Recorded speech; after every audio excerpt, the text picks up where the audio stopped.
要拍0.8刁人嘅測試版嘅第3個測試版。佢今日有啲咩呢？其實我都唔係知好多嘅啫。好似話打動物唔黑屏啦，而家打俾你哋睇啦。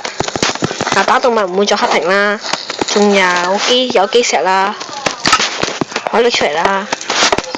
仲有如果你睇下呢個底嘅下邊，即係佢嗰個背面嗰個色啦，其實係變咗泥嘅。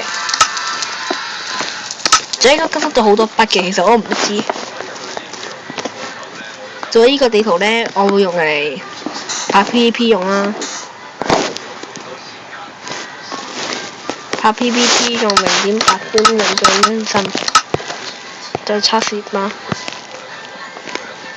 冇啊，佢將呢位移咗啦。我咪知燒咗，黐線嘅我啲貨。呢個地圖都唔係，其實我同一個外國嘅人合作整出嚟嘅呢個地圖。但係條 link 我係唔方便放，因為嗰個外國嗰個人又話，呢個係我同我整嗰個人，佢話唔想公佈咯。係咯，所以依家拍完㗎啦。唔係，仲有一樣嘢好似話0.8刁民嘅正式版差唔多出啦，咁就冇嘢。